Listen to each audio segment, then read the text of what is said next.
জুলাই ৩৬ আন্দোলনের প্রথম শহীদ রংপুর বেগম রোকেয়া বিশ্ববিদ্যালয়ের মেধাবী ছাত্র আবু সাঈদ হত্যাকাণ্ডের অভিযোগ গঠন শুনানির জন্য দিন ধার্য ছিল। শুনানির আজকের দিন ছিল ডিফেন্সের কয়েকজনের পক্ষে। গতকাল তিন সেট বক্তব্য দিয়েছিলেন, আজকে বাকিদের পক্ষে বক্তব্য দিয়েছেন। তারপরে প্রসিকিউশন পক্ষে আমি তার রিপ্লাই দিয়েছি। এইখানে ওনারা মূলত ডিসচার্জ চেয়েছেন কিছু ঘটনার বর্ণনা দিয়ে, কার দায়িত্ব ছিল কার দায়িত্ব ছিল না, কে সেখানে উপস্থিত ছিলেন কে ছিলেন না, তার পক্ষে এইটা করা সম্ভব কিনা, এই জাতীয় বক্তব্য রেখেছেন। আমরা এই বক্তব্য খণ্ডন করে উত্তর দিয়েছি। আমরা যে বিষয়টা বলেছি যে এইখানে কমান্ড রেসপন্সিবিলিটির স্ট্রাকচারটার মানে এই নয় যে কাউকে ঘটনাস্থলে উপস্থিত থাকতে হবে। কমান্ড স্ট্রাকচারটা ভিন্নভাবে নির্ধারিত হয়।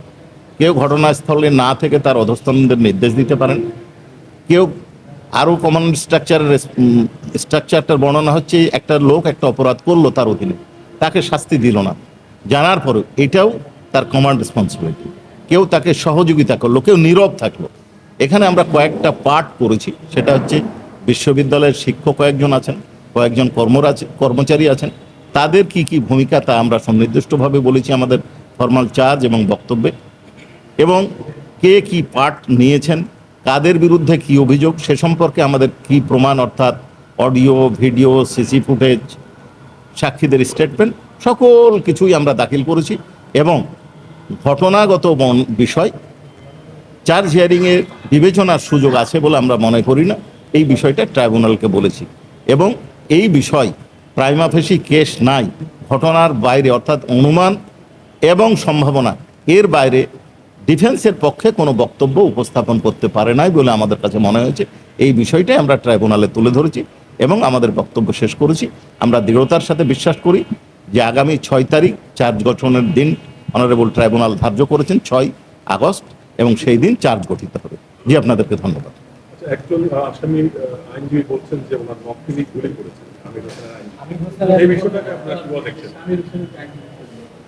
এইটা হচ্ছে আমার যতটুকু মনে হয়েছে যে উনি পেনাল কোডের একটা সেকশনের উদ্ধৃতি দিয়েছেন যেটা এখানে অ্যাপ্লিকেবল নয়, এটাই বলেছি আমরা।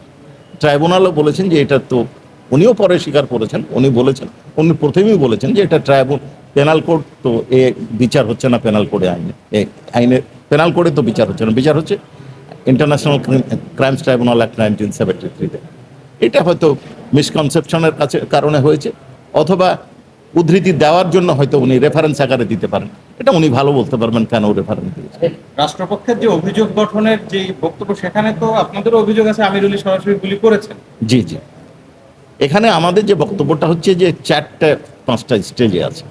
এক হচ্ছে কে নির্দেশ দিয়েছেন, কে সহায়তা করেছেন, কে আশ্রয় দিয়েছেন, কে প্রশ্রয় দিয়েছেন, কে সরাসরি গুলি করেছেন, এবং সাবসিকুয়েন্টলি কে এই হত্যাকাণ্ডটাকে ধামা চাপার জন্য কে কিভাবে অংশগ্রহণ করেছে। এই কয়েকটা পর্যায়ে আমাদের অভিযোগ। 30 জনের বিরুদ্ধে, সকলের বিরুদ্ধে একই অভিযোগ না, ভিন্ন ভিন্ন অভিযোগ আছে। আমির হোসেন এবং সুজন চন্দ্র রায়, এই দুজনের বিরুদ্ধে, যাদের ভিডিও আপনারা দেখেছেন, আমরা কগনিজেন্সের দিন দেখিয়েছিলাম। তার পার্ট সুপিরিয়র কমান্ড রেসপন্সিবিলিটি নাই, ওনারা ভুল, এটা অ্যাক্টিভ পার্টিসিপেশন। ওনারা বর্ণনাগত পড়তে যে ওনারা ভুল করেছেন, নিচে ওনার স্পেসিফিক পার্টিসিপেশন আছে, উনি কিভাবে অংশগ্রহণ করেছেন, কি করেছেন সেই বর্ণনা আছে। আপনারা তো স্পটে সরাসরি অনেকে গিয়েছেন, তদন্ত করেছেন। জি, ওইখানে সরাসরি গুলির নির্দেশ পুলিশের ঊর্ধ্বতন কর্মকর্তারা স্পটে থেকে দিয়েছেন কারা, এরকম তদন্তে এই সবগুলাই আছে। আমরা সাক্ষ্য প্রমাণে দাখিল করব। আর মইনুল সাহেব ইনভেস্টিগেশনে জাননি, উনি সহযোগিতার জন্য গেছিলেন, ঘটনাস্থল পরিদর্শনের জন্য, প্রসিকিউশনকে সহযোগিতা।